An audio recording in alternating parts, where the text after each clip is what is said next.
Hey everybody, it's GauntletX, and welcome to the Aetherdrift Arena Open. This is a very cool series of events they do basically monthly. They are all limited events, so sealed day 1 and draft day 2, and they're your chance to win cash prizes playing Magic Arena. If you manage to get a really solid run, get a ton of wins in a row during day 2, you could get up to $2,000 in cash prizes. Because of that, it is quite a hefty entry fee, quite a high risk, high reward events where you are spending 5,000 gems or 25,000 gold just for a chance to make it to day 2. You're going to have to win 7 rounds of best of 1 sealed before you hit 3 losses just to get to day 2. Then you need to go at least 3-1 in a best of 3 draft to make it to day 2 draft number 2, and then you need to win a little bit more to actually get some of that cash. So quite a long journey towards the potential cash prizes, but we've gotten there a couple times before on the channel. I love to always give these events a try every time they come around, so fingers crossed here. But let's hop back into the Arena Open this time around for some Aetherdrift Sealed. Without further ado, let's bust open these packs and see what we get to play with today.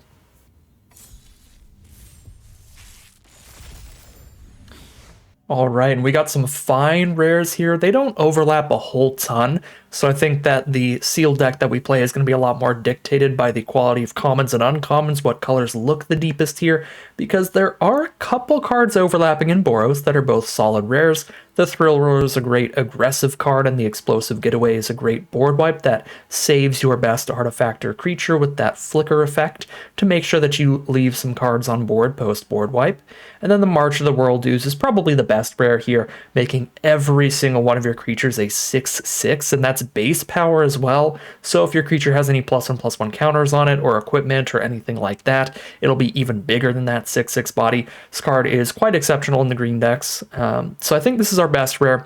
But the Boros rares are pretty solid, and there's 2 rares in that color pair, and we have some okay role filler rares. It really depends on what other cards we have to go with them. If we have a bunch of artifacts or a bunch of ways to reanimate vehicles that we might have milled, then Demonic Junker could be pretty good. If we have a bunch of discard and cycling, then Crypt Color Chariot might be good, but these are a lot more finicky than I think the other 3 best rares, and then Skyseeker's Chariot's pretty filler. So not an incredibly clear way to go with the rares here. So it is going to be, again, quite a bit dictated by the power level of the core of our sealed pool, which is the commons and uncommons. You get so many more of those than you do rares. So let's take a peek at everything here. So far, love the fixing. I really like that we have a Marshall's Path Cruiser and a Night Market we can put into literally any deck to have 2 pieces of fixing no matter what colors we're playing.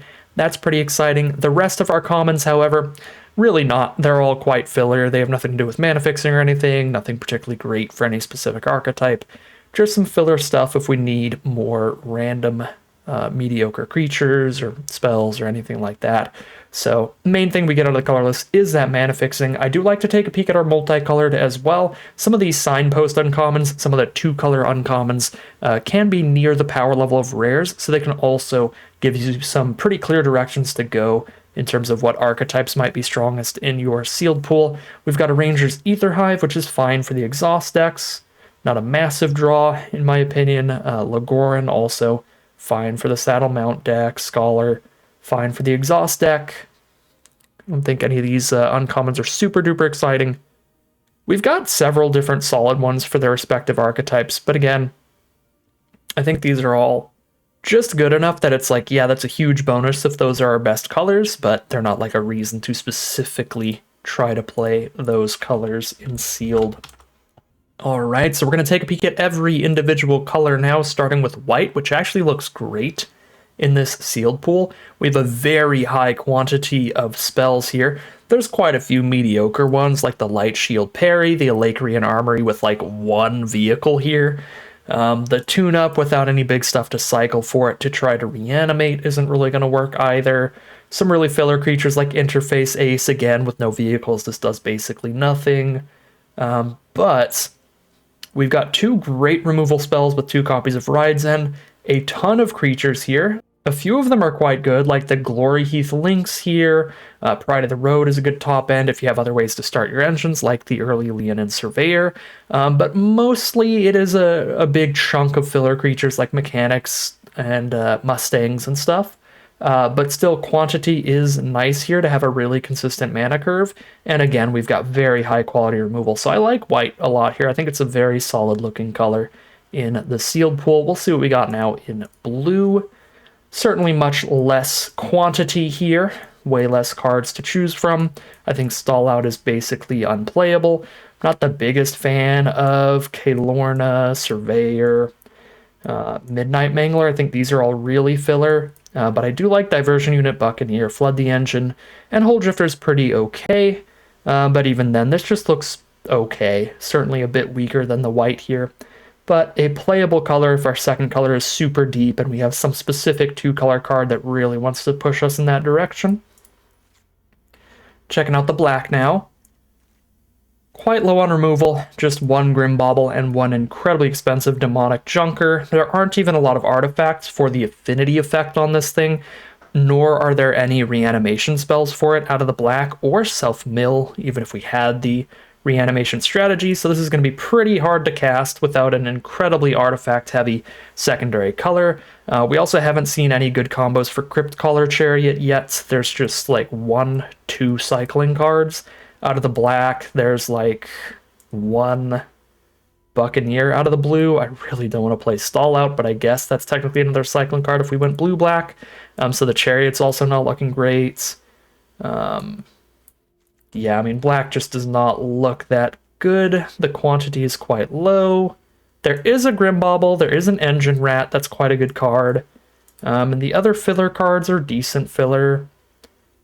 So it is likely a little bit better than our blue, but again, it's quite unexciting to me. I still have that white pinned as our best color so far. Checking out the red now. There's the Thunderhead Gunner, and that is quite cute. Thunderhead Gunner plus Crypt Caller Chariot is the Wombo combo. If you get the Gunner on the board, you can discard a card every single turn and trigger the Chariot every single turn to get your 2/2 zombie. We also have an Ironclad to cycle, 2 Makos we can cycle.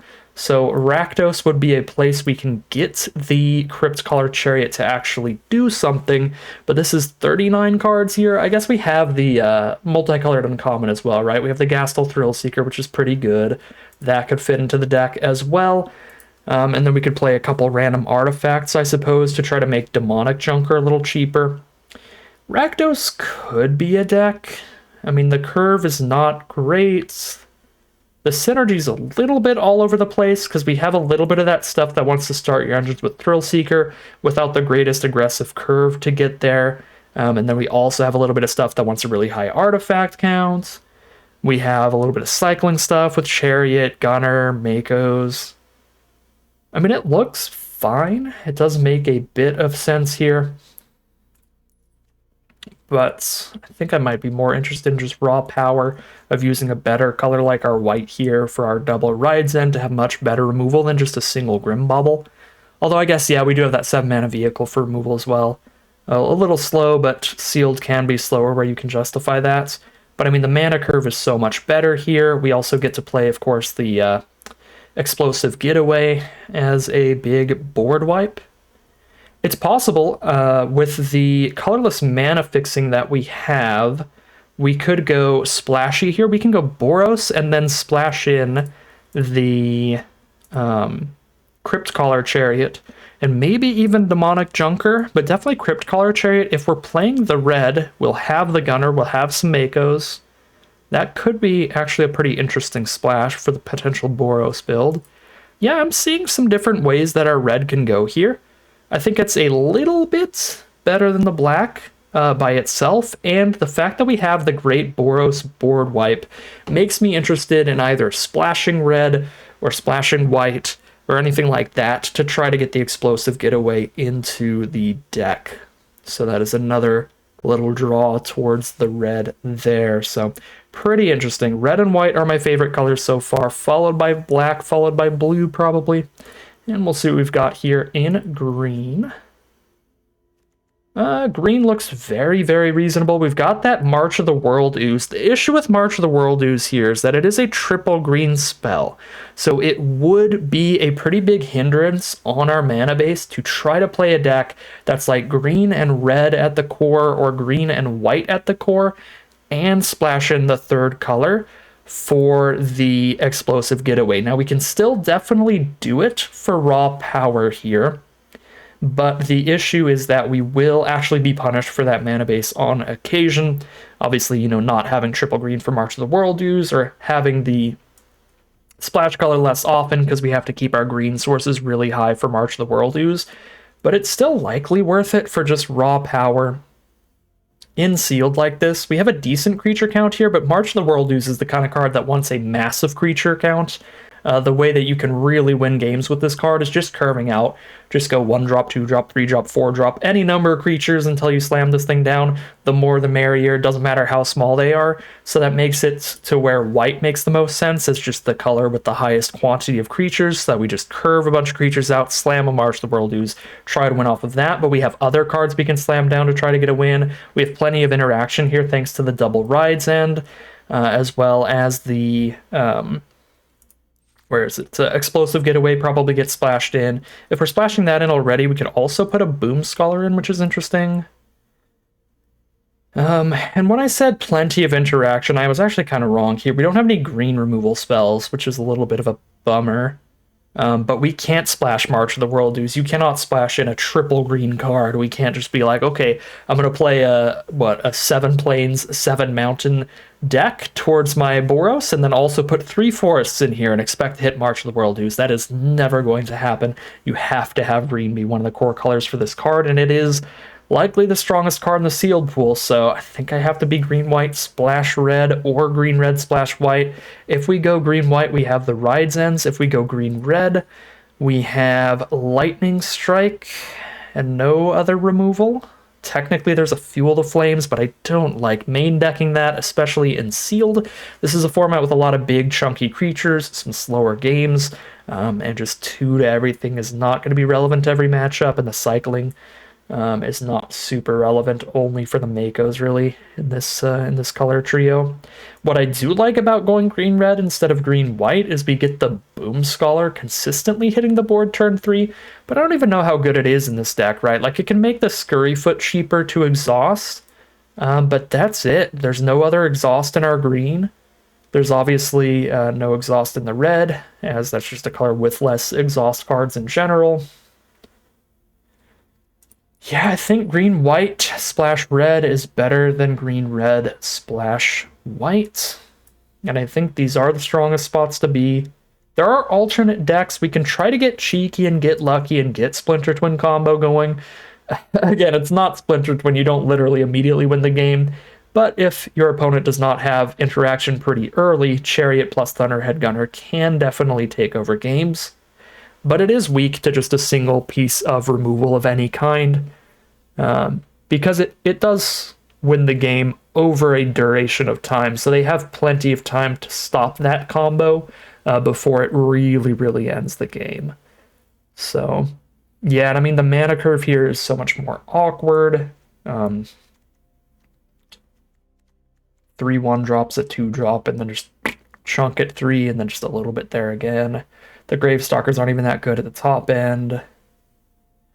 Yeah, I really just prefer the Selesnya deck splash red. I think that's what I'm going to do. I am going to take just some peeks here at other color combinations, just because it's very simple to do on Arena, because you can just click and unclick and then, you know, scooch things around and they'll still just disappear. So it's pretty easy to just get a nice little peek at everything. I love the curve in Orzhov, but there's just very low power here. There's nothing exciting really going on. There's a lot of filler. The armory, the tune-up doesn't really work here. This only reanimates artifact creatures, or, well, I guess any artifacts, but mainly artifact creatures or vehicles in this format, so it's not like we could, like, cycle Gravestalk and reanimate that or anything. Even if we could, that's not the most exciting cycle combo. Yeah, I mean, this Orzhov is just like a good curve. That's it. There's no huge power here. There's little to do with Chariot, little to do with Junker. That's not a thing. Again, the Boros curve looks solid and we have the getaway, but our strongest green card is completely unsplashable, so we can't be Boros splash green. We have to be green at the core splash the other way if we want to have all of our rares. But this would be fine if I want to try to be as aggressively consistent as possible. and really just hope for good curve out draws.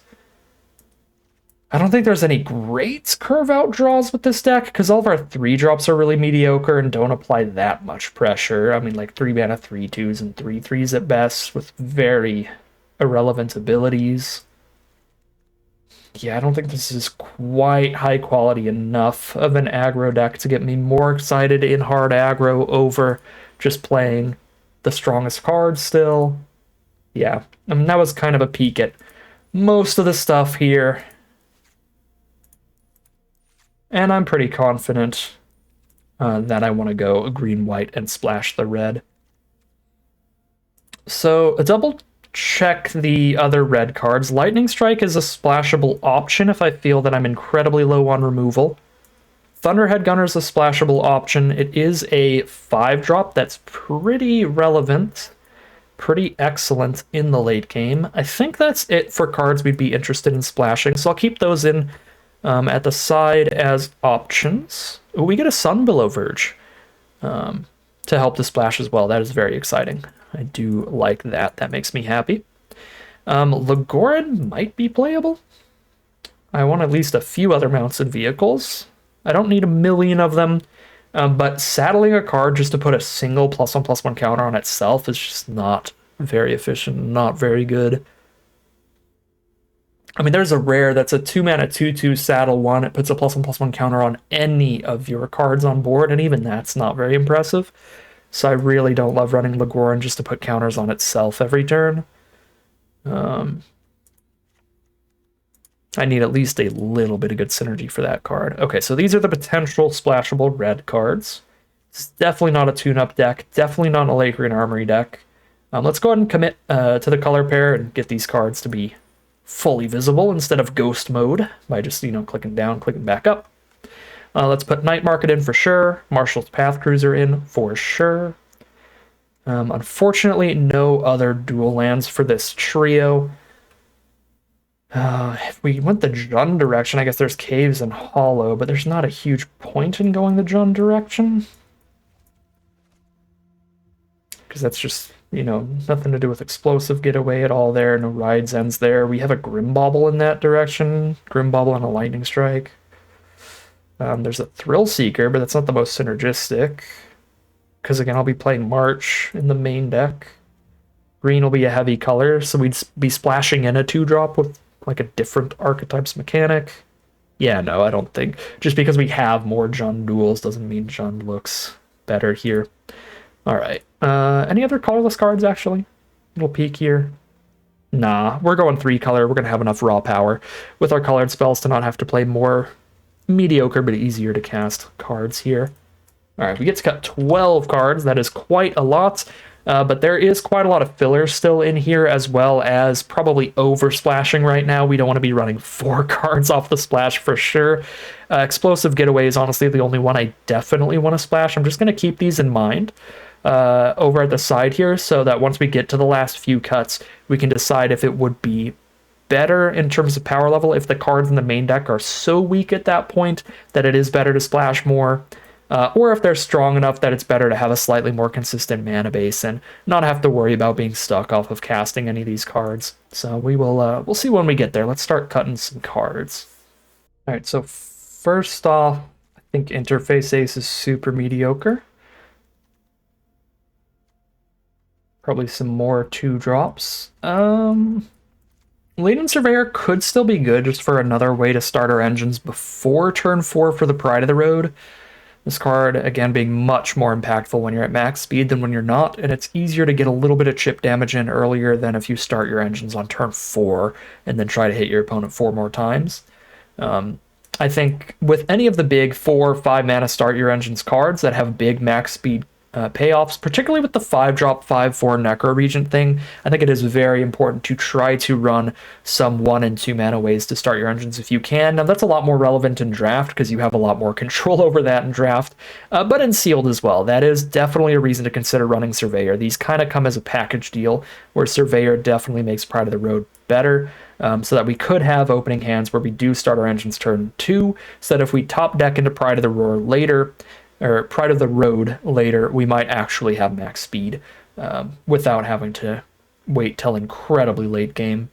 Because again, the longer the game goes on, the harder it is going to be to get the chip damage in.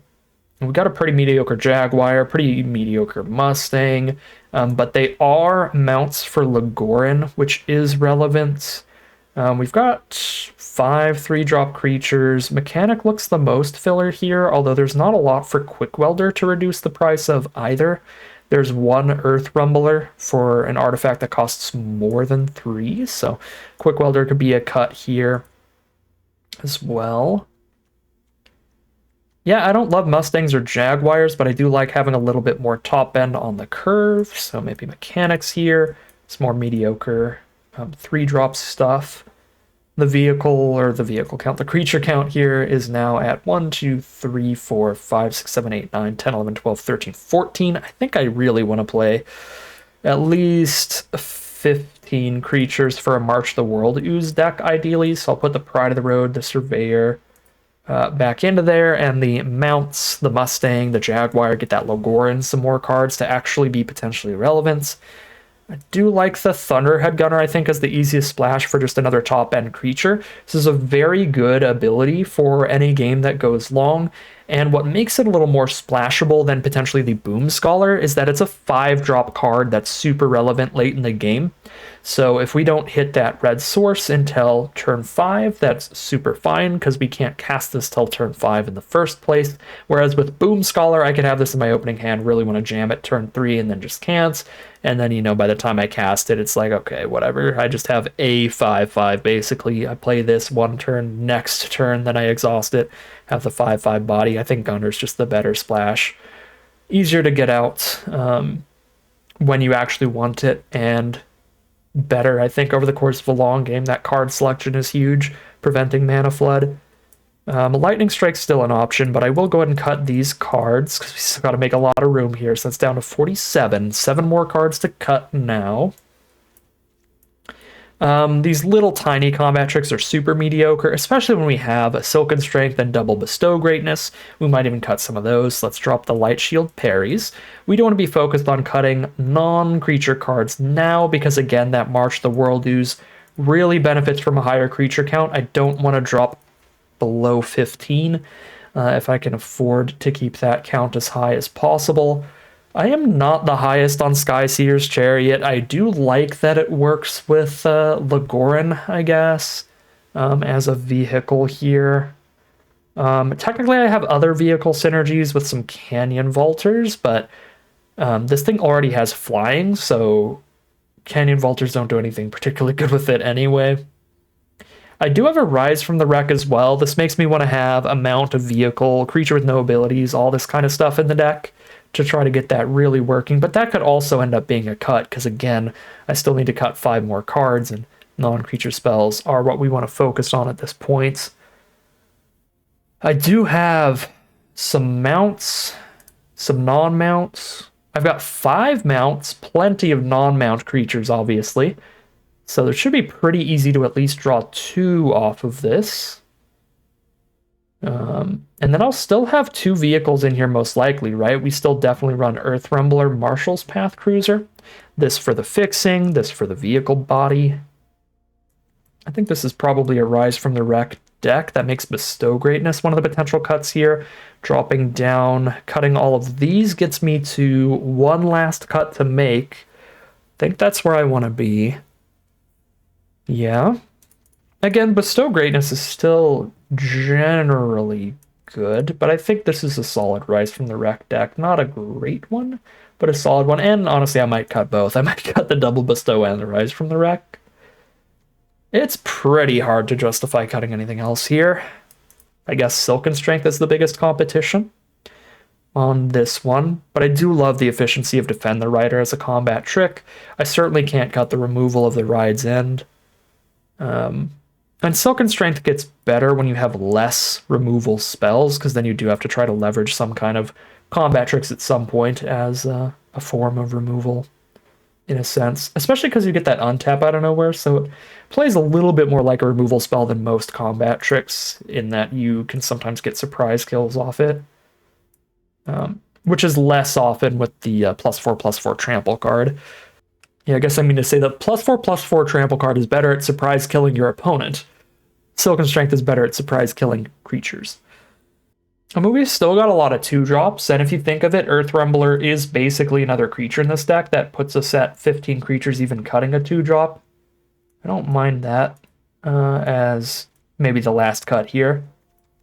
I could also go for a 16 land deck. I don't think we want to do that, though. We're splashing, so we want as many sources of each color as possible. Cutting another land would be cutting a source of one of our colors. And yeah, it's like triple green as well. We only have one way to actually get an extra mana here. I guess we have two. We have Pothole and Path Cruiser. It helps a little bit, but that's not an insane amount of ramp and fixing and everything to really justify changing the land count too highly. Yeah, I'm still going to go full 17 here. I'm going to drop a 2-drop creature, I think. So maybe a Canyon Vaulter in this deck, honestly. Keep the Gibberick Omnivore so that we could high roll a Rise from the Wreck, potentially.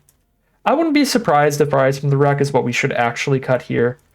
But I'm just going to drop a Vaulter here. I mean, 1 toughness. It is going to die to a light breeze. And it's not really doing anything crazy in this deck. In theory, I can give an Earth Rumbler or a Path Cruiser flying, but there's only the 2 vehicles to even use it with. It does give the mounts flying too. Yeah, I guess I didn't realize that. That's actually more interesting, because then I can give Mustangs and Jaguars flying. Okay, wait, hold up. Probably, that might be better than Surveyor, but then I have no other cards to start the engines for Pride of the Road. Could give up on the Rise from the Wreck high roll, cut these 2 and put something else back in.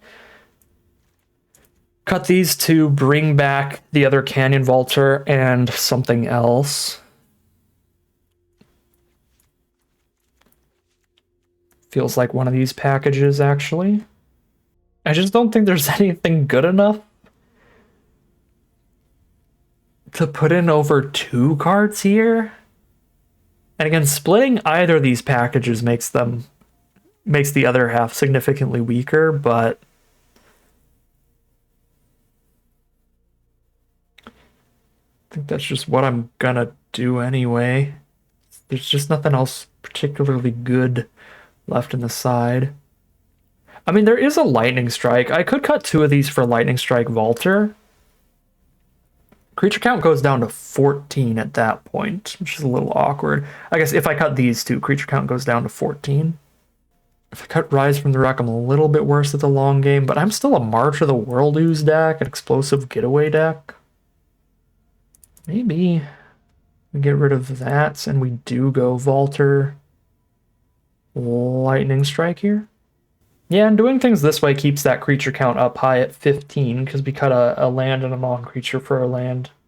Or not a land and a non-creature. A creature and a non-creature for a creature and a non-creature, instead of 2 creatures for the Vaulter Lightning Strike this way. So keeps it at 15. 14 creatures, Earth Rumbler is the 15. Yeah, I think I like that. I mean, we treat this Lightning Strike as a very late game play, but can still be relevant later. This seems fine. This is not like a super duper exciting sealed pool here. March of the World Ooze is pretty sick. Explosive Getaway is solid, but not insane. It's just like a solid good rare from the format, so just really a 2 rare deck. Not insanely bomby when we're not drawing March of the World Ooze, but we have a decent curve here. We got decent enough fixing for the splash with Path Cruiser and 2 lands that help with fixing. Yeah, deck looks perfectly fine, perfectly reasonable. I would be slightly surprised if we get the 7 win off of this, but this is like your solid average 4-3, 5-3 sealed deck, most likely. So if we high roll with it, we could get the 7 win run. If we low roll with it, we could be out after like just a couple wins or something. I don't know. We'll see how it all plays out for us as we hop into the gameplay and see how it does. All right, here we are on the play for game 1. Love this mana here. We also get a flying lifelinking Lynx off of Vaulter Lynx. That's so sick. I'm real happy I kept double Vaulter, double read the card there. Just haven't had a lot of experience with it, haven't played it a ton.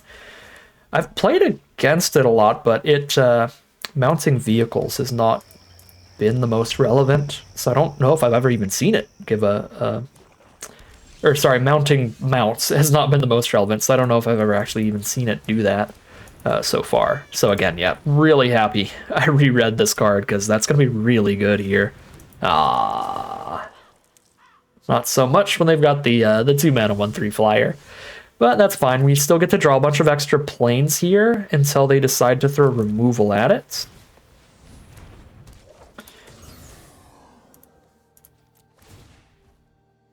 And these extra planes are going to be relevant no matter what, because we have the Thunderhead Gunner. So, I mean, worst case scenario, we get to discard one of these extra planes to draw a card. That's if they immediately have the instant speed removal. Ooh, our victory's very good. With the Wreckage Wicker Folk to speed them up every turn here. Try to lock them in for the maximum speed they need to find the best bomb in their entire sealed pool. It's going to be very scary once they're at max speed. But opponent does not like trying to outrace the lifelinker either, so huge work done by Glory Heath Lynx, just giving me the opportunity to go ahead and keep the Wicker Folk at bay and keep our opponent from speeding up there. I do have to jump into the sky here, because otherwise they can double block the Lynx and kill it, which I definitely would prefer not to happen. I am okay with my Leonin Surveyor trading into the zombie on blocks, if they want to keep holding Wicker Folk back to prevent the lifelink hits.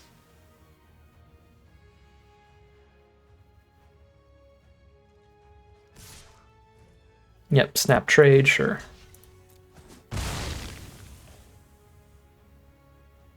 Again, just trying to keep that speed a little bit down while we can. There's the Veloheart Bike for fixing. Great card for sealed, because everybody's most likely to be playing some 3-color mushy stuff as we are. And then the Thrill Seeker raises their speed no matter what. That's a little rough. Okay, I'm going to start playing extra forests here, because we do have a March of the World using this deck, so we need to have triple green on turn 6, so I need to play nothing but forests right now, just in case we top deck that card right on time. Am I getting a Lynx attack in again? Yeah, I'm going to have a 4/5 blocker up if they don't throw removal at me, and I'm at 25, so yeah, I believe we do. Yeah, sure. Just keep thinning all the planes out of the deck. This is going to make them really, really likely to be able to raise their speed next turn, right? I mean, they're guaranteed to be able to, but certainly much more likely to be able to do it without like having to lose a creature or anything like that. Since I only have one blocker up, that they might be able to just blow up. All right, time to go to Thunderhead Gunner Value Town. Goodbye, planes. There's a Lagoran. That is not bad on this board. I have a Glory Heath Lynx. Putting +1/+1 counters onto a lifelinker is great. Okay, there's Outpace Oblivion. The good news is Outpace Oblivion can raise their speed no matter how I played, because they can always sack it to just deal 2 to each player that doesn't have max speed, which raises their speed if they sack it during their turn, so it's okay, we don't have any blockers up there. They are locked in for raising speed, and locked in again here, because now they can just sack the Oblivion. Ooh, Silken Strength is actually kind of nutty here. Oh yeah, untapping the Glory Heath Lynx out of nowhere will be huge. That does mean I don't play an Alacrian Jaguar this turn. I will not have the mana to play that plus Silken Strength, but I feel it's worth it. I feel it really is. This only puts counters while it's attacking while saddled, so okay. That's not going to do anything here. It's just going to be a Vaulter swing again.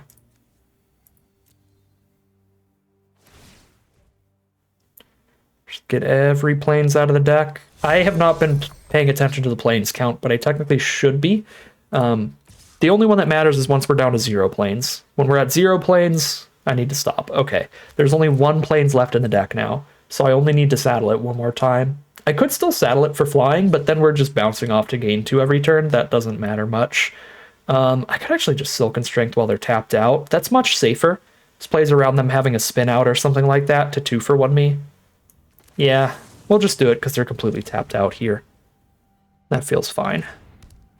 get at least 1 kill off of Silken Strength guaranteed, and I still have the 3/5 lifelinker up on blocks, which makes their attacks considerably worse.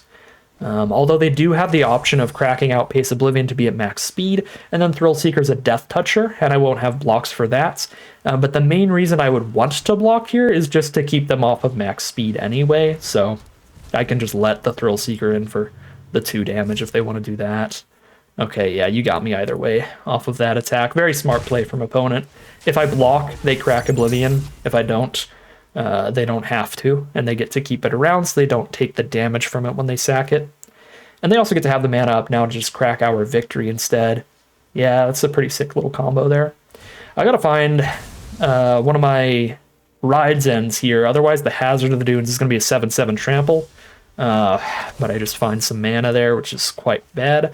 This can put counters on non-attacking creatures, right? Yes, it can. Okay. So I just want to set up for juicy blocks here, ideally. Well, I mean, I do gain 4 on the attack. They're at max speed already, no matter what. I can attack with a 4/6 lifelinking Lynx. They could kill it blocking with Vanguard and Bike. Oh, right, the Hazard has Reach. Wow, that is actually really bad. The fact that Hazard has Reach means Legoran is a chump attack. Just for a +1/+1 counter onto the Lynx. Shoot. Yeah, that's right. That's why Hazard of the Dunes is so good. I think this means we just don't have attacks at all here. I mean, sack Legoran. If I do attack with Legoran and Lynx, they only kill the one Legoran, because then they can't, like, also crew and double block the Lynx. So Lynx stays alive and gains me the 4. But I am just throwing one of my cards in the trash for a single +1/+1 counter. Yeah, I'm passing. We gotta draw into something here.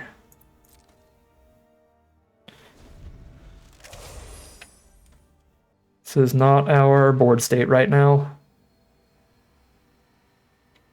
So even if somehow whatever they tutored for is not that relevant, they've got the 7/7 trample to be worried about.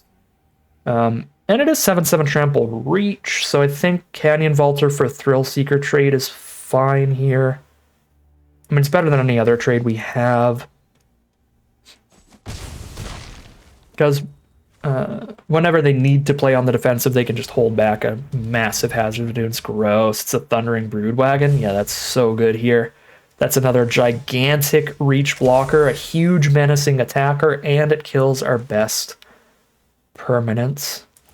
And it's even... Okay, it's crew 3, so it's not... Oh, it is crewable, because they crew the Bike crews the Broodwagon, so yeah, wow. It holds off the attacks here too, and we're just on Flood, sadly.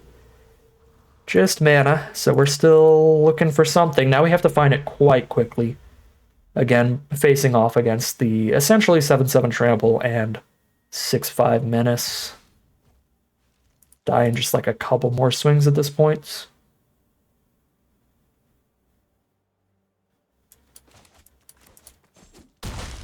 Down to 14.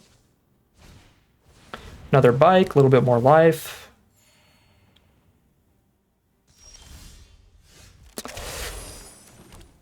It's not what we want to see here. The hand is just 3 more lands, so we'll pass again.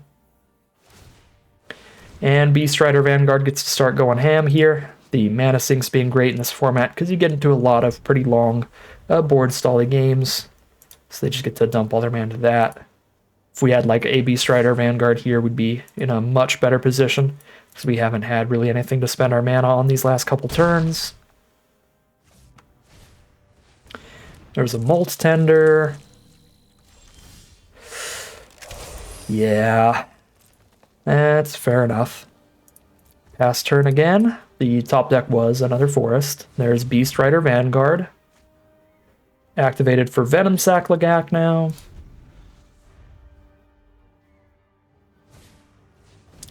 Grease Wrench Goblin is awesome here because if they flood out, they can ditch 2 lands to draw 2 other cards. They do still have the 7-up because all these Veloheart Bikes, all I could do is double block just to chump 5 of the 7 damage and lose all of my creatures. Again, I haven't had an attack at any point here because they have a 6/5 menace on the blocks. Earth Rumbler 7/6. That is big enough for the trade against Hazard, but thanks to Menace and just how wide their board is, multiple 4-power bikes, they probably have lethal if they just attack me with everybody here anyway.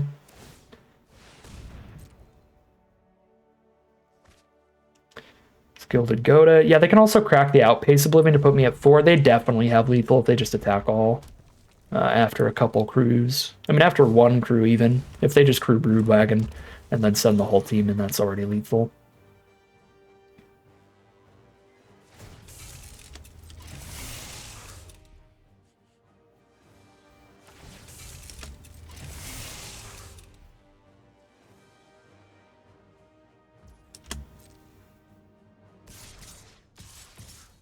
No Molt Tender attack? Okay.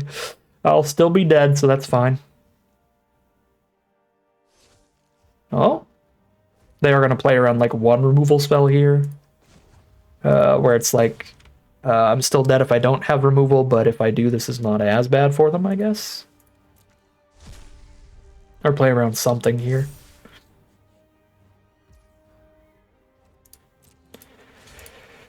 Boop. Boop, boop. This is still dead to Outpace, right? Yeah, they just crack Outpace. There's no block that we have that isn't dead to Outpace as far as I know. I can't not block Broodwagon, so there has to be 2 creatures here, and then the most damage I can stop is putting them on Hazard. Yeah, we're so dead. We are astronomically dead. That is going to be 0-1 to start off the event, sadly, but just not a lot we could do that game. They found the reach blockers for our initial flying threats, and then sadly just hit some lands in the end game there to not really have anything to deal with their own threats. So 0-1 heading into game number 2.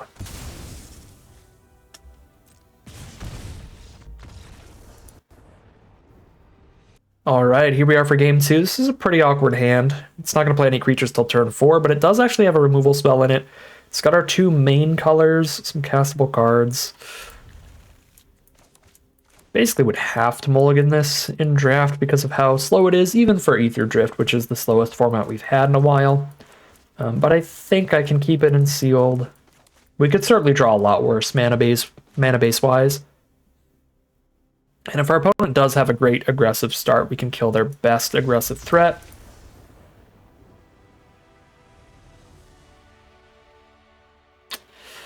I don't know what happened there.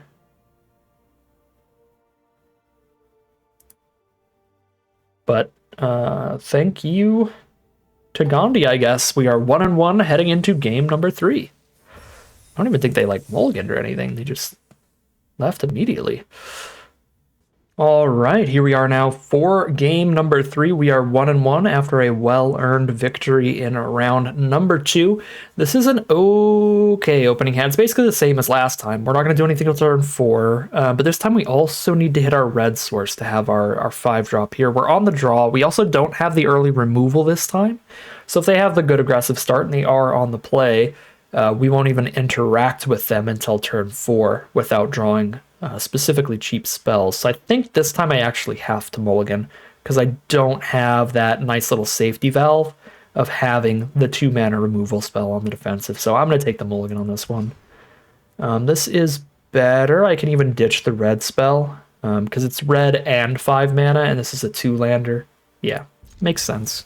I'll be a little sad that I don't get to draw the Thunderhead Gunner unless I shuffle my deck at some point in this game. But this looks good. Okay, Sunbillow Verge was a good draw.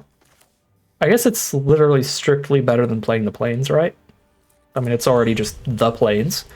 And then I can have my red source all ready to go, whatever turn I play the Plains. Oh, no, Draconautics Engineer.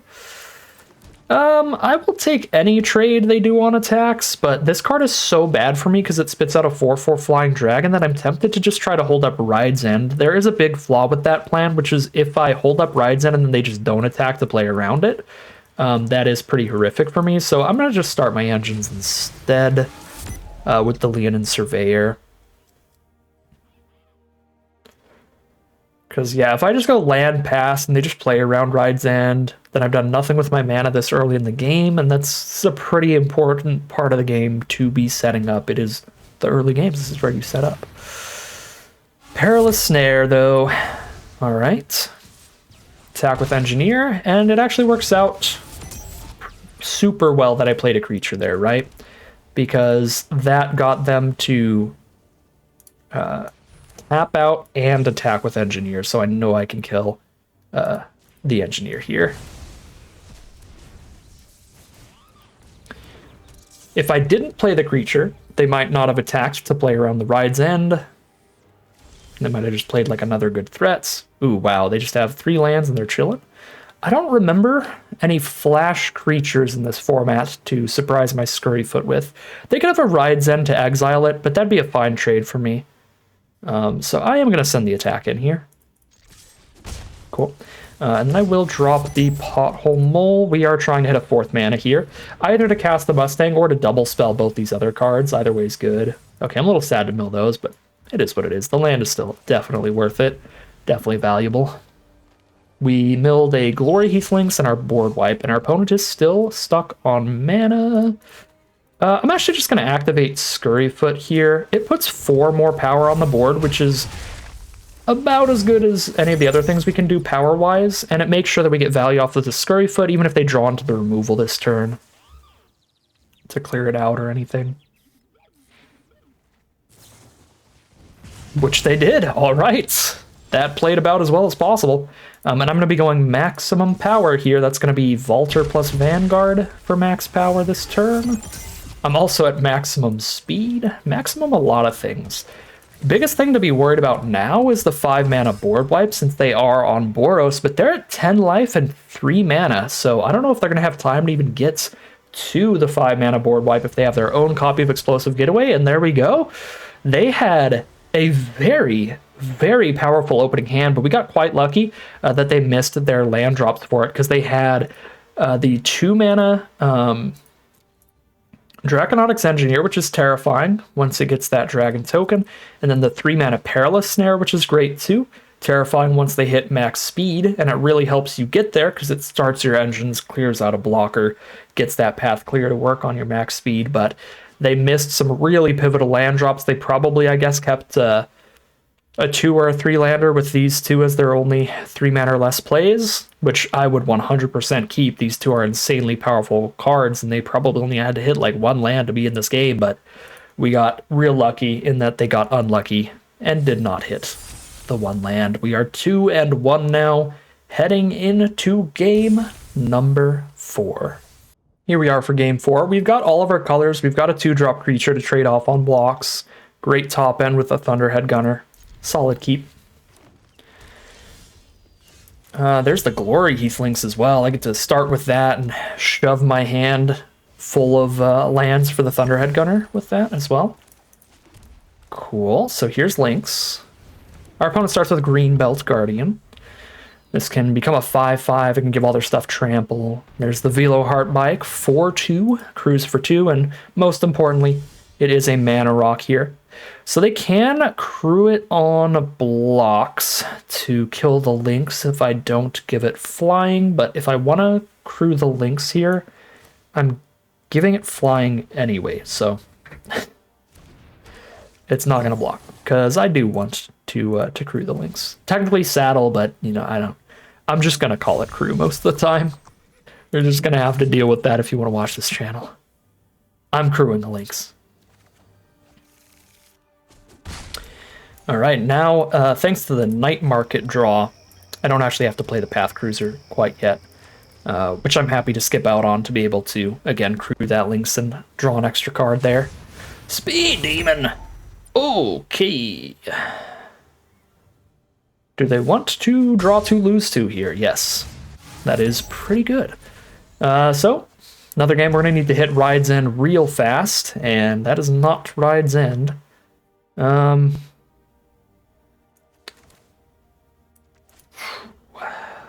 Yeah, this is not good.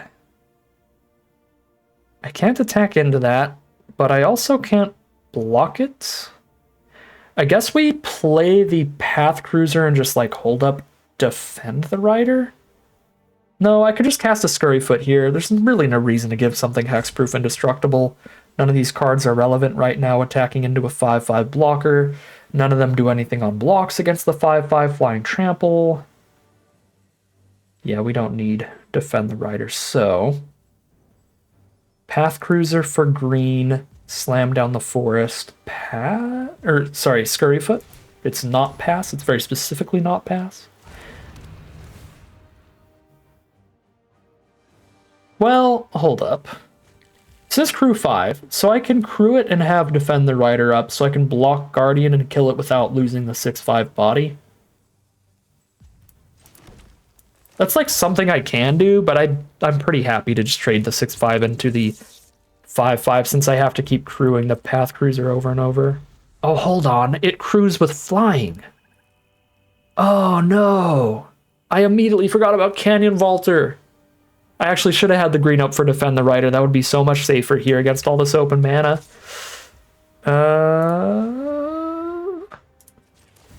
Still kind of have to do it. Over them being at speed 3. Oh, wait, what? Oh, during your main phase. Oh, okay. I was smart the whole time and didn't even realize it. It says during your main phase, so that was not something I could have done anything about. So we actually played correctly. I'm still so mega 9 to the speed demon. Your best bet trying to beat it is to just jam 1,000,000 damage into your opponent's face and hope that they kill themselves with all the life loss. And I can send in 6 power in the sky here. So, I think I shall defend the Rider actually looking important at this point.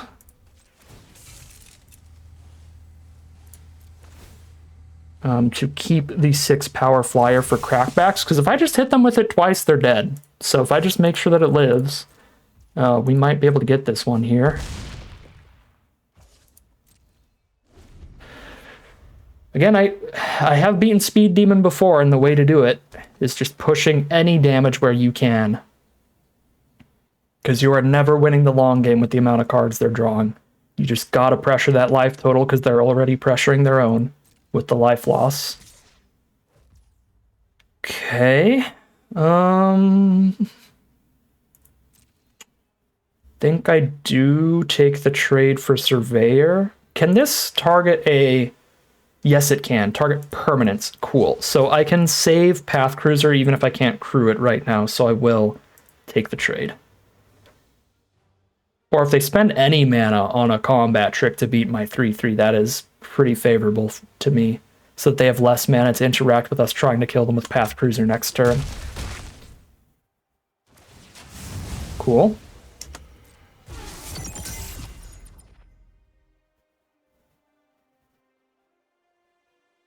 And they're going to go to 5. They can't play a Reach or a Flyer here. It's our plan. Okay, they don't play a Reach or a Flyer. They need double removal to survive. Unless they kill Vaulter right now. Well, they would still need double removal, right? If they try to kill Vaulter right now, then I have to hexproof the Vaulter. Okay. That is not castable, but it's also not relevant anyway. They don't have blue. I mean, I guess they have blue off of Veloheart Bike. Is it worth playing around Veloheart Bike hitting a Spell Pierce to not just play Gunner here so that I'm not dead if the Defend the Rider doesn't resolve? I highly doubt it. I mean, I guess I can still do it. Right, because I have to crew with Vaulter anyway, so I might as well crew with Vaulter Scurryfoot and then play Gunner post-combat. And then I have the Spell Pierce mana up for Defend the Rider here. Yeah, that makes sense. Show me double removal or perish. They're digging. They're digging with Loxodon Surveyor. Oh my god. Outrace Speed Demon thanks to Canyon Vaulter Path Cruiser combo, sending that thing in the sky to jam their face. That is pretty sick. Pretty dang sick. That is going to be 3-1 heading into game number 5. Here we are for game 5. Excellent mana. Turn to Legoran. Nobody to saddle it for a while, but this is a really solid hand. 3 mana, 4th off Path Cruiser. Gunner at the top end's always awesome. Yeah.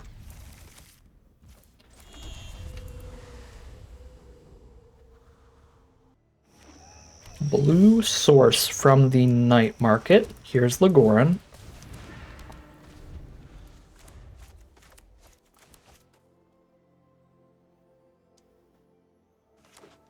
Blue-green. One of the strongest archetypes in the format. It's like an exhaust deck.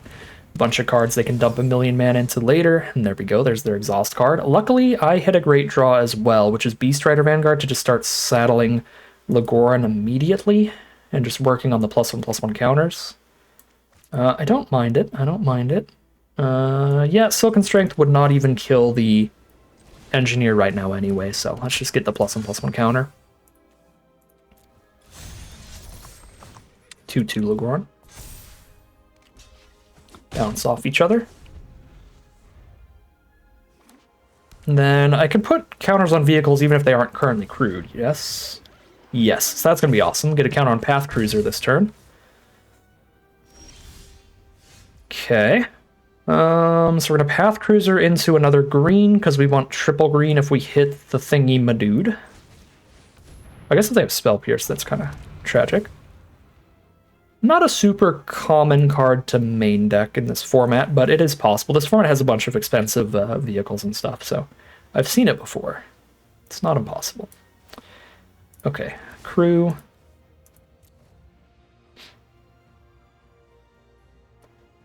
Counter on both? Well, they could bounce off Legoran. It's more likely. Sure, it's fine. Now we play the tap land while I have no 1-drop anyway. And I've got all untapped mana next turn. If I want to drop Thunderhead Gunner. Red source, blue, green, and red. The splash has arrived. Unless green was the splash, you never know. Sky Serpent Seeker, flying, Death Touch, Legoran does nothing. For sure. Okay. They do have 1 and a blue up for the counter creature unless you pay 4 if they're running that. I do think Thunderhead Gunner is strong enough here to maybe play around that open mana. I could also exhaust with Automaton. Exhaust the Sky Serpent Seeker this turn and get 2 more mana, be it 6 lands when they untap. That's really strong. I mean, that's probably strong enough that it makes me mind a lot less if they end up just countering Thunderhead Gunner or Legoran here. Yeah, I guess I'll just run out Legoran. I mean, there's a chance if they have the counterspell, they would want to just counter this too. Okay. The world may never know. They choose not to counter Legoran, whether or not they have that counterspell is a little less clear. So now Sky Serpent Seeker gets to put in some work. I'm holding on to Vanguard. I'm not offering the trade for Seeker because it has a very relevant ability if we flood out. Similarly to Thunderhead Gunner, just a much weaker body. So Silken Strength can only be countered by the Spell Pierce counter unless you pay 2 in this format, so pretty unlikely Silken Strength gets countered here. But they could have like a bounce off or a trip up to make it play pretty poorly on blocks right now. I mean, no matter what, it's not particularly good against Sky Serpent Seeker. Like, I can make Legoran or Vanguard big enough to trade into the Seeker, but and then I'm 2 for 1 myself. Obviously, I lose Legoran and I lose the Silken Strength. But with a Beast Rider Vanguard and a Thunderhead Gunner to try to play for a bunch of cards in the long game, it might not be horrific to go for it. Just take the 2-for-1 trade. But I'm at 18. It's only 2 damage. Yeah, I'm just not gonna... I'm not gonna do that. At least not this early. Stock Up is an excellent card. They're digging 5 cards deep, getting closer to their potential bombs. Removal here is fine as well. There's a lot of cards they can be digging for. Just whatever the most relevant cards in the top 5 are. Lumbering World Wagon. Well, bombs it is. That card is fantastic. It is a 3-for-1 at minimum. You get to play the wagon itself, pick up a land, attack, and get another land. That's if it trades off immediately. Which it often will, because if you don't trade off into it on blocks, you're just going to die. That thing's already an 8-4. So, but yeah, like a 3-for-1 at worst, and at best, your opponent's just dead because it has so much power. Card is pretty great, and quite scary. So, they are tapped out of blue now, which is very relevant. We can try to get somewhere off of Thunderhead Gunner. I have no good attacks, so that is the line here.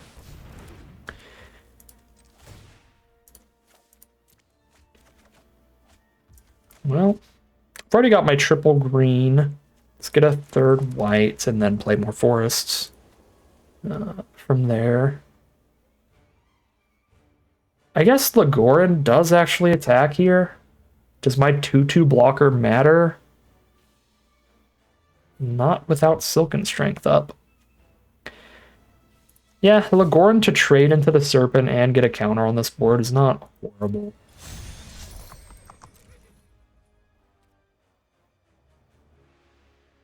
You know, 2-2 might have actually been relevant. Actually, just because I can crew the Path Cruiser there if I hold it up. And try to trade Path Cruiser into World Wagon instead of Thunderhead Gunner into it. Yeah, I actually probably shouldn't have made that attack. Like, in theory, getting counters turn over turn is good, but they have a 9-power World Wagon. I don't have time for turn over turn value until this World Wagon is gone. Okay. We were not going to have time for turn over turn value, period. Because if I try to play the long game, now I'm getting milled out by River Turn Monument guaranteed. That is a very strong deck over there.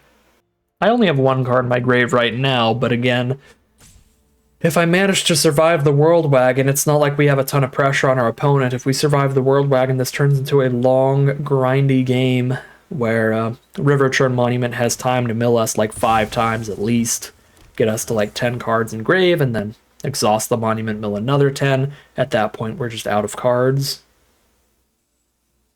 And mill out. So our only hope now is some really good draws. No attacks from opponent is huge, because our blocks were very, very mediocre there. Okay, let's go ahead and yeah, play forests here. So ditch the plains. Oh shoot, you know what I realized? We're so dead. I've seen this combo before, but Pit Automaton can copy an exhaust ability, so we're dead really fast. They can have River Turn Monument mill us cards equal to the number of cards in our graveyard twice. So the first time, let's say we have 8 cards in grave, the first time we mill 8, and then the second trigger we mill 16, and we're just dead. So they only need like 2 more turns to mill us with River Turn Monument now. So we have to somehow find really aggressive plays, which we just don't. They have an 8-4, a 2-2 Death Touch. Really don't have attacks here. Lagoran's really the only thing that even looks remotely reasonable as an attacker. That's not even particularly good because they can activate Skystreak Engineer, and then I have to cast Silken Strength. So we just kind of bounce off each other there. Yeah, no. Just dig with Vanguard? I can dig with Vanguard and still have Silken Strength up. I mean, technically mill a tiny bit faster, but I'm kind of guaranteed to draw something relevant. Okay. Sad to see Getaway go, obviously, but it doesn't even really save us here. Because the World Wagon remains, the Skystreak Engineer remains. It stops Pit Automaton from, like, the insta-kill.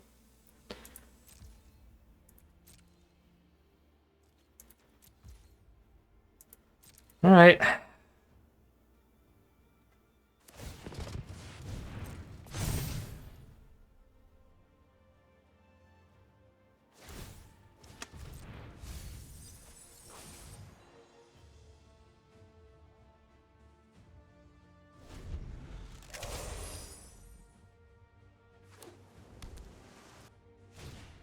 Hazard of the Dunes.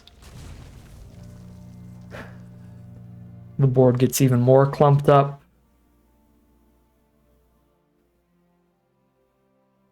And we're not going to be able to push damage to try to stop this River Churn Monument.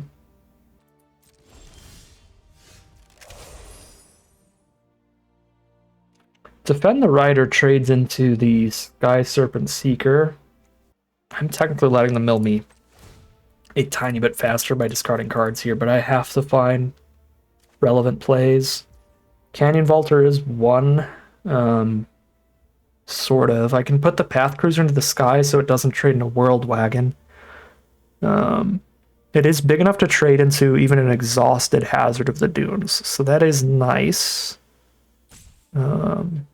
Actually, if I can get a couple saddled Legoran attacks, then it'll also be so big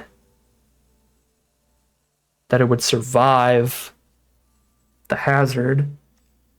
5 cards. I don't have time. 27 mill 14 next turn.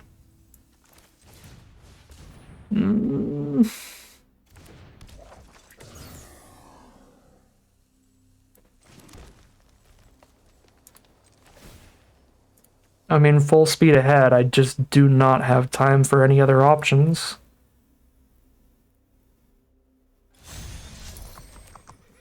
I'm 1 mana off from doing everything I want to do here, because I want a Silken Strength plus defend, ideally.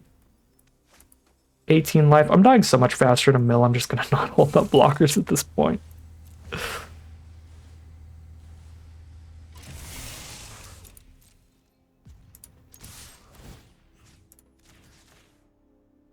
These are the desperation swings out here. The double block. Yeah, so the double block means the Legoran dies, period. So just save Path Cruiser. I can't even Silken Strength to kill anything. I'd just be Silken Strengthing to force the Hazard exhaust here.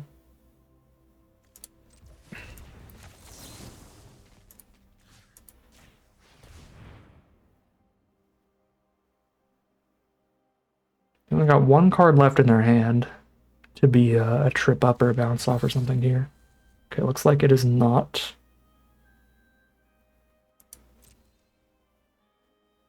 Okay. That's all I got. Oh, it's the Spectral Interference now? Okay. Dang, goodbye, Mustang.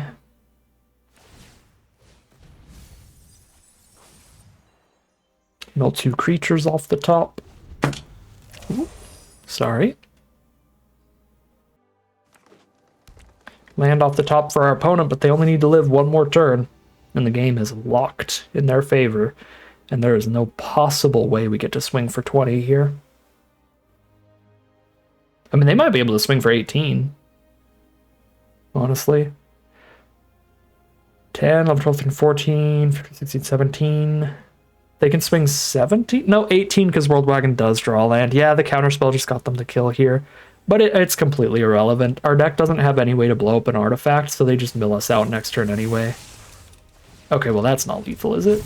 Oh, I guess it is. They have, like, different ways to get lethal here. They could have gotten lethal without exhausting Hazard by just crewing World Wagon and attacking with everybody else. If they crewed with the 1/1... That's 11 from Wagon, 4 from Hazard. That's 14 plus 3 from Engineers also. Or sorry, yeah, 11 from Wagon, 4 plus from Hazard is 15, plus 3 from Engineers also 18. So yeah, they had two different ways to lethal there. But again, Monument, Pit Automaton. We're dead next turn, period. 10 cards in Grave. Oh, we're dead right now. They didn't even have to attack us. They already had it. They could have just exhausted Automaton doubled there too. Yeah, and we milled 20. Oh my god. Wait. We have 10 cards in Grave now. And the exhaust does twice as many the second time. Could they not have milled us a turn before this all? No, because this turn Defend the Rider and Legoran and Mustang and Valter went into the grave, right? So last turn they had 5 cards in grave. They could have milled me 5 and then 10. They could have milled me 15 total last turn. Yeah, so they did not have the kill last turn, but Monument, yeah, had us killed there no matter what. Even if I didn't die on board. Yeah, I mean, that was gross. That's just World Wagon, River Churn Monument, couple of the best rares in the format coming in, crushing our soul. I feel like we haven't drawn our Ride's End a single time. But I might be wrong on that. I know we mulliganed it once. No, we didn't mulligan it. We kept it in the one game where our opponent insta-scooped that we didn't even get to play that game. But yeah, that's kind of tragic because it's been, you know, potentially super relevant draw a few times. But we haven't found it here. All right, 3-2 it is, heading into game number 6. Hey, let's go. We actually have the Ride's End in the opener here. Let's do it. Again, I might have had it before, and then it just didn't actually play that relevant in another game. But the only time I remember having it was the game that didn't even happen, so. All right, I'm going to play Surveyor pre-combat to speed up. Start my engines here.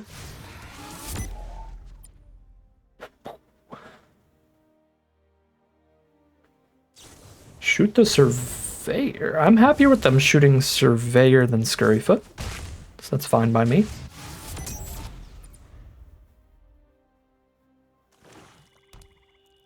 Grixis, blue, black, and red over there. All right, now we've got Naya, green, red, and white. 1 damage. Rar, get in. Speed 3. If we find the Vigilant double strike max speed card, that is very likely to play well here. I can even strike my opponent's face for max speed if they do manage to clutter up the board, and it will be particularly relevant to find that double strike attack.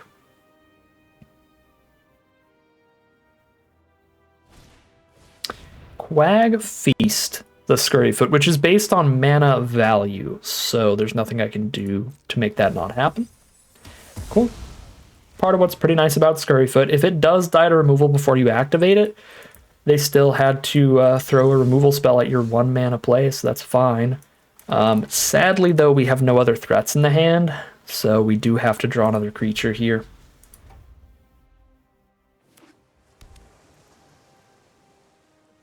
So rough spot, just in that our opponent has tons of time. Ooh, Haunt the Network with no other artifacts on board. That's about as good as Haunt the Network could possibly have gone for me.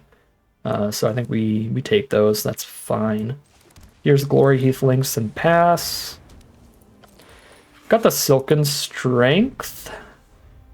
It's pretty bold to cast Silken Strength right now against a bunch of open Grixis mana, where most of those Grixis... Okay, well, I'll use in response to that, and they'll have to throw 2 removal spells at Links either way.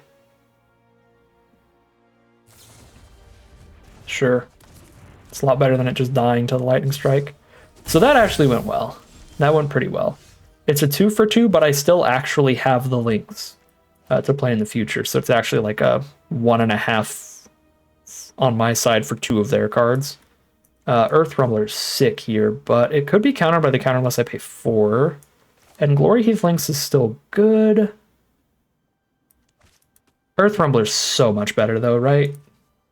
I have 2 creatures in grave. It's 2 7 power trample attacks in a row. Yeah, I'm going for it. It's going to be an insanely long time till I have an extra 4 mana to pay on counter, unless I pay 4 cards anyway. Sabotage Strategist. All right, small enough for a Lightning Strike. It does cost 7 to exhaust it, so that's fine. Cool.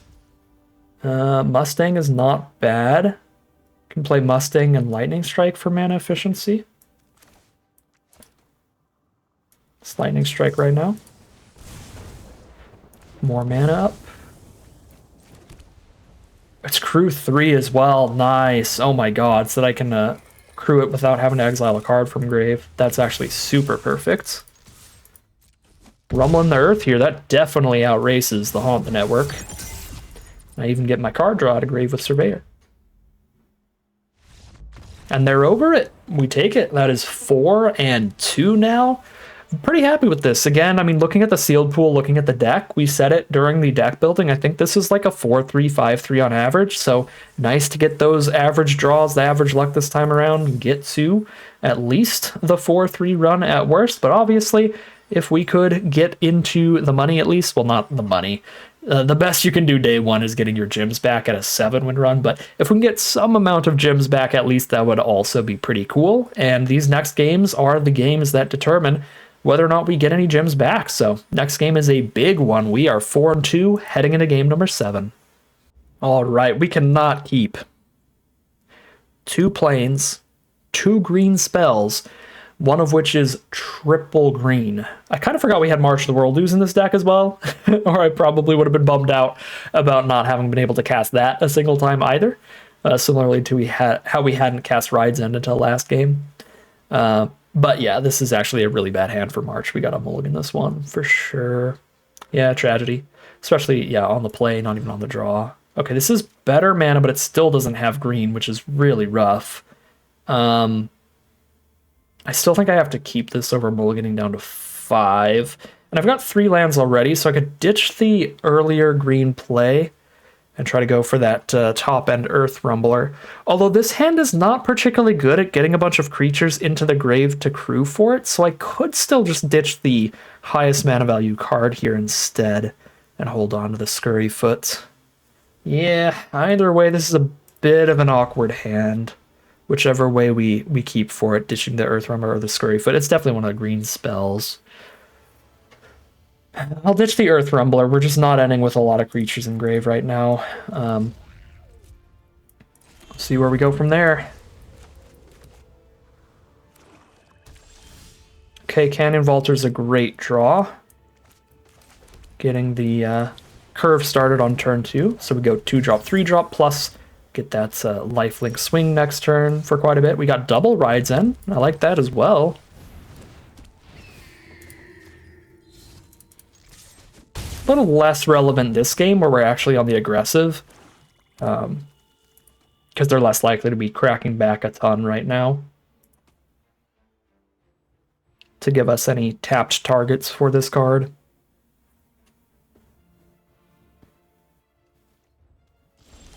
Okay, they're just going to hold up a bunch of mana.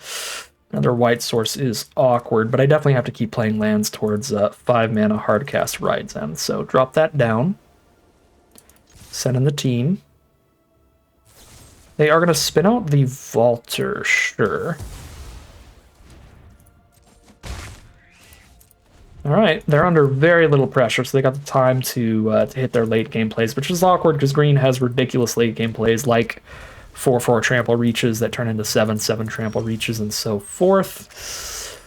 That is not a land, so we can't Ride's End the hazard, so we can't get anything done this turn. We have to pass.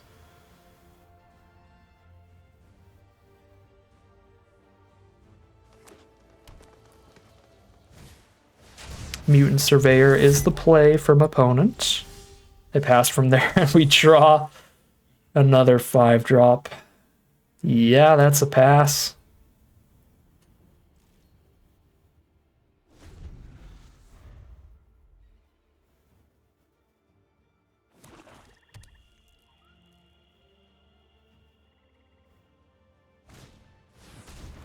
Oh, boy. All right, at least that gets them tapping their creatures here, potentially.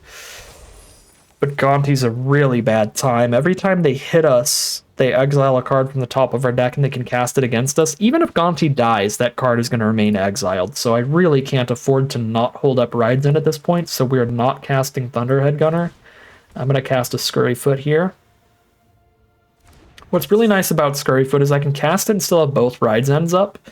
And then I can exhaust it during their end step without having to worry about not having held up Rides End mana, because I can exhaust at instant speed.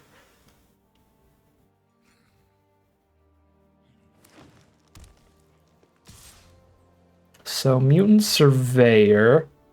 I think we block with the Canyon Vaulter here to force them to dump a mana into that. I could block with Vaulter and Disciple and see if I can get them to spend a lot of mana, right? Because then if they want to keep it on board, they need to buff it up to 6 toughness, which is a triple activate. Yeah, I'm going to double block here. I will have to exile if they just activate once. So I just go let that resolve. See if they activate again.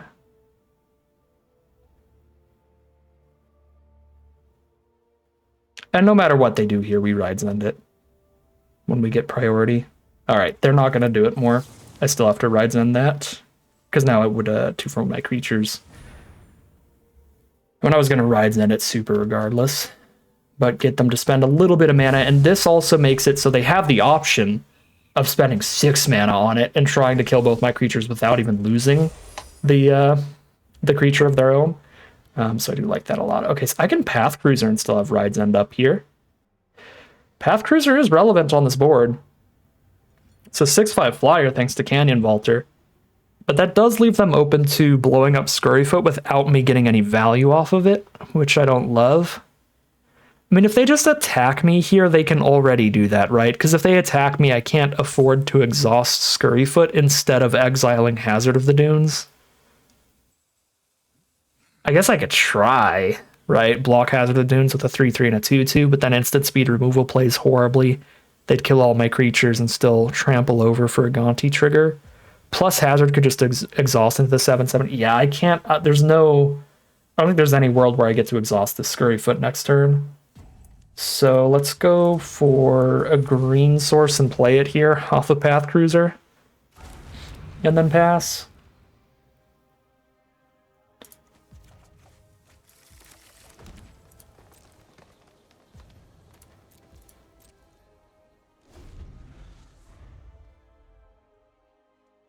I guess I could just hard cast 5 mana, Rides End on Gonti.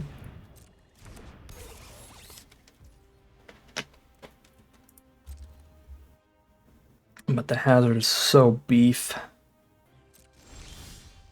Pothole Mole. So what do we do about a 7/7 Hazard of the Dunes if I just Rides End Gonti for 5? Double block with a Path Cruiser and a Disciple? That's still 7 toughness. They kill both those cards, but they're down to 2 cards in hand, and I'm going to have to do something here to both of them. Pretty dang hard to keep this Gonti off of us forever. But I guess it's possible. I can Mole, I still have the Rides End up, and if I hit the land for Scurryfoot, I get to exhaust that if I don't need to cast Rides End. This is bold, but I think the upside is worth it here.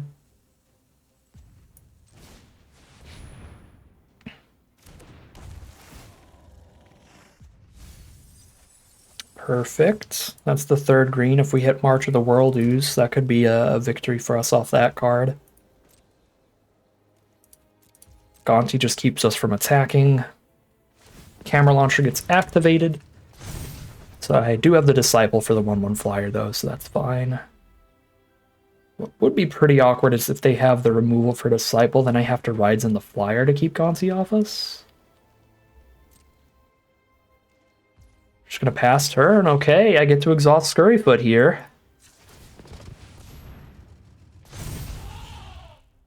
And now I think the board is definitely big enough to be blocking Hazard of the Dunes. So I think we are on Rides and Gonti. I do have the mana for Thunderhead Gunner, hold up Ride's End for 2 here, and then I have a 4/5 reach still up on blocks 2. I have Ride's End to activate on the 7/7 Trampling Hazard. Nobody else is attacking in any way. Gonti's only relevant if they get damage to my face, and that should be difficult for them. That should be difficult for them here. And I guess the problem with going for the Path Cruiser attack is that then they could block and activate Hazard. And then I'd have to 5-mana Ride's End and then not have Ride's End up on blocks and also not have Gunner on the board. So I guess it would be Gunner and don't attack this turn still and just have 2-mana Ride's End up.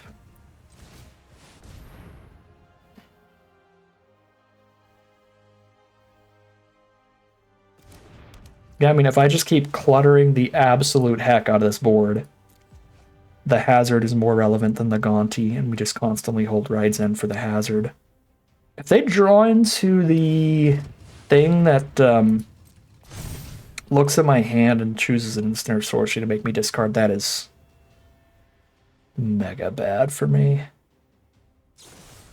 Okay, run over Gunner's great here, since I don't have the 5 up. Unfortunate, but there's no world where we get to 10 mana and I can play Gunner and hold Ride's End up, so it is what it is there. I don't believe I have any other ways to discard a card and draw a card.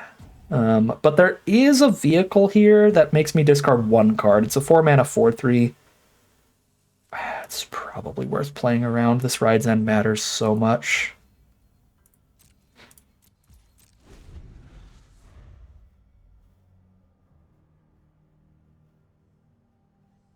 See if I can get them to try to combat trick here. 1, 2, 3, 4, 5, 6, 7 power.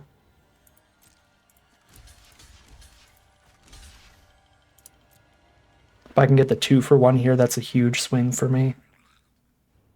But the blocks are already good to let me keep Ride's End to cast on Gonti instead. Siphon Fuel, sure. That's the 2 for 1 for me. Massive. Massive. My turn. Okay, land is not great. So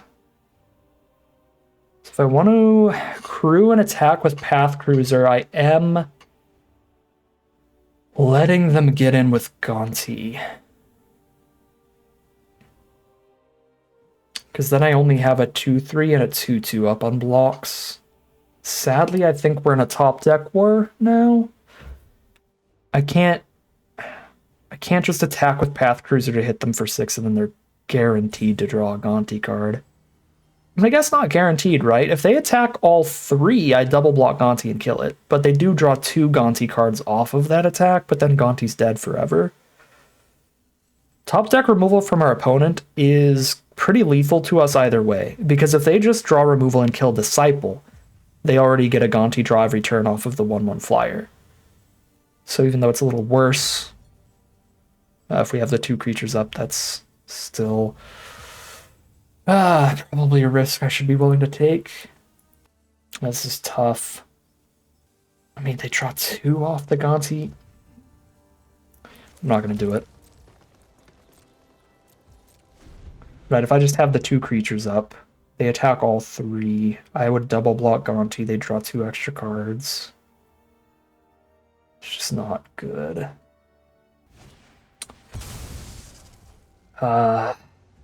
That's so bad for me. They did find the removal for the flyer. Now they get a Gonti card every single turn. I mean, hopefully they draw like we've been drawing and they hit a nice little land clump to get it out of the way for me. Again, Cannon Vaulter doesn't work on opponent's turn. It's only in the main phase. Let's see. I don't believe we get to see what they drew. Yeah, we don't get to. It's immediately a creature. And that is bad. Earth Rumbler is good. Gotta go full speed ahead now for sure. I have a 7/6 blocker up, period. I mean, I have 4 creatures in grave. I do not need flying here. They only kill Path Cruiser with a double block, in which case I kill Gonti. So I would rather have everybody up on blocks here. Or not everybody, but a lot of creatures up on blocks here. I will save the rest of my cards in grave by doing it this way. I think 2 blockers is enough.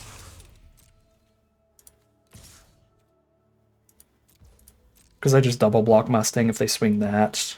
Obviously, if they swing Gonti, I double block that so they don't attack both. I mean, removal's bad for me off the top, but removal would be horrible for me off the top anyway. They just kill Earth Rumbler. So yeah, I mean, we gotta outrace this Gonti somehow.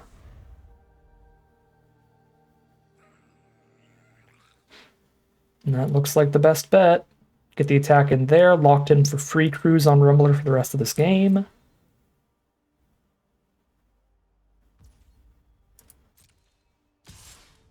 All right, they go for the draw 1 out of our deck.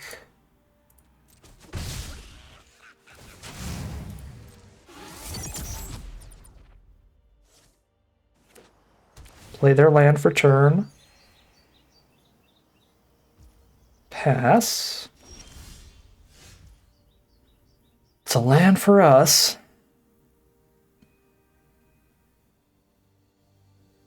This is big damage here. But I'm allowing quite the counterattack this time.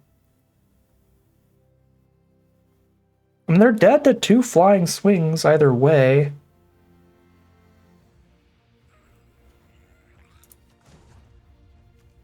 I mean, I have very little removal in my deck. I think I let them draw more and just hit harder to make it really likely to be a 2-turn kill. Oops, wrong crew, wrong crew. Oh yeah, and I do have a 7/6 up on block still. This thing does have vigilance. Yeah, this is definitely the attack then. Be so happy with that if they don't have the combat trick. Whoa! Okay, I was gonna say, if I get to eat Gonti here, I'm in Magical Crispus land.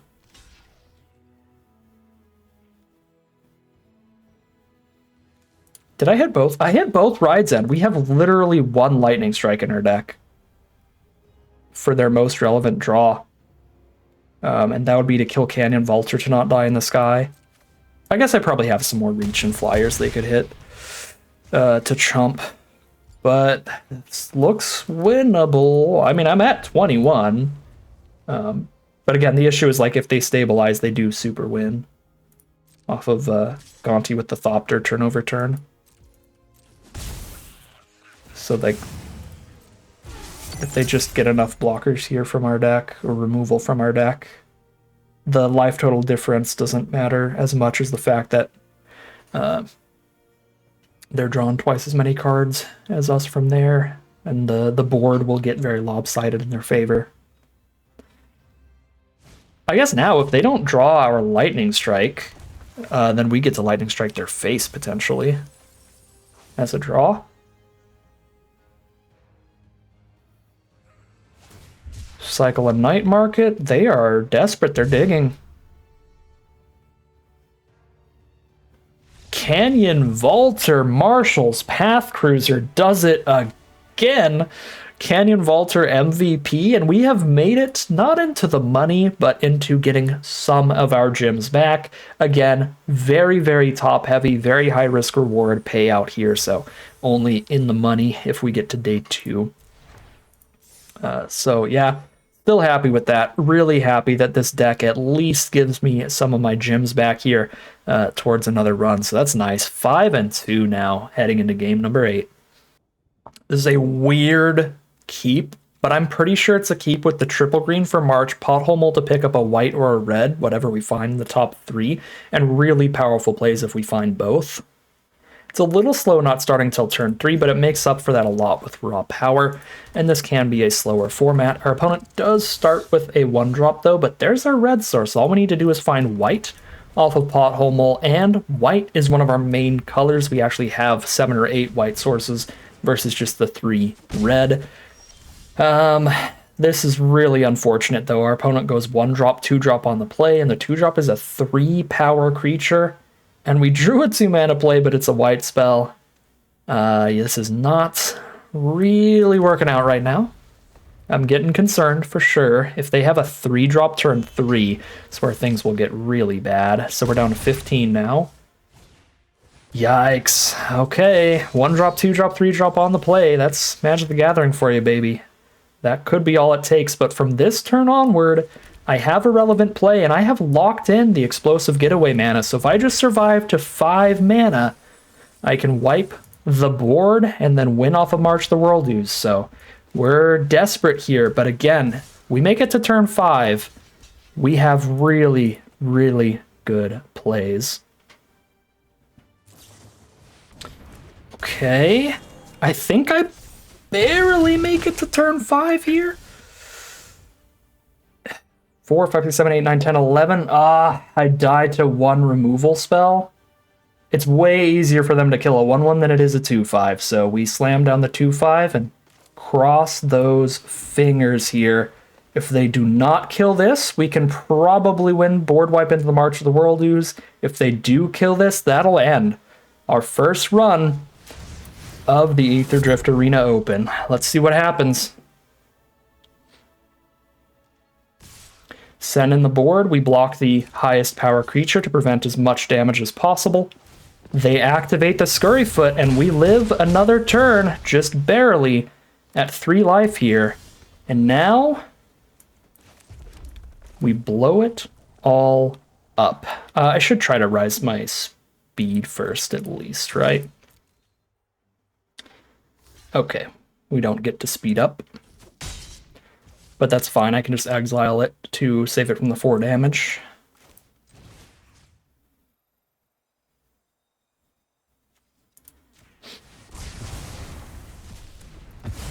Okay, they got 2 cards in hand. We're at 3. If they draw Lightning Strike, that does kill us. But I stopped the maximum amount of damage that we could possibly stop this game, so... A 4/2 that keeps coming back from the grave is not good for me. Does not block Pride of the Road well, so I can speed up here. We are more likely to survive with 3 blockers than we are with a single 6/6 blocker.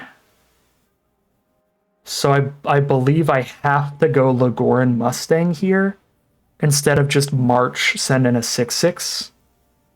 So if I March, send in a 6/6, and they draw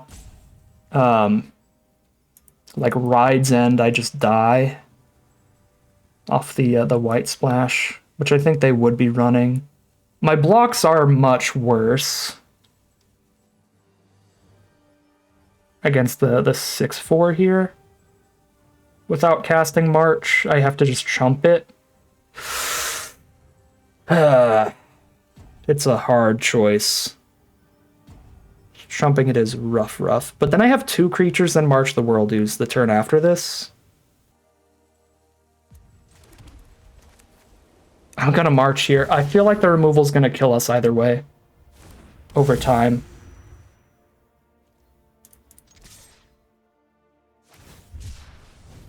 Because if they have the removal here, and I do play like the 2 more blockers, I have no good blocks for the expert. I just trump the 6/4. And then I like cast March the World-Use with like 2 creatures down. They exile 1, probably play another creature that turn. I mean, I guess I don't super die immediately. But I think it still ends badly for me. And this is so much better if they don't have the removal. It's not even close.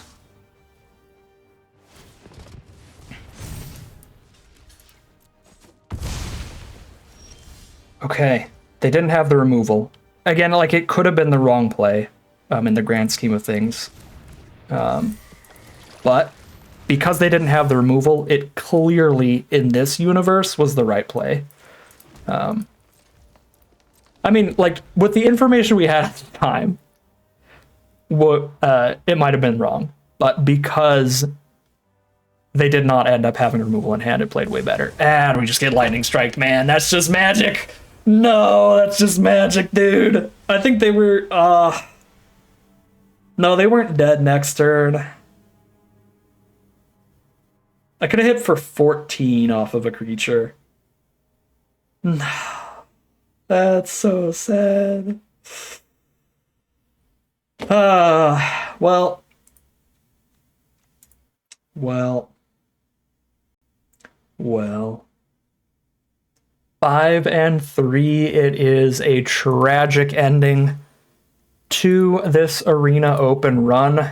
I think that was still a really nice run from us. I don't think we could have done anything in the gameplay to change the results of these. I think we got about as far as we possibly could in those games.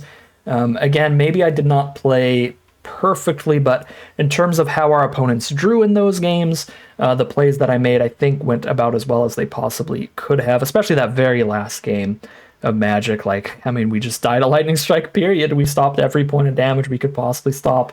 That's that entire game.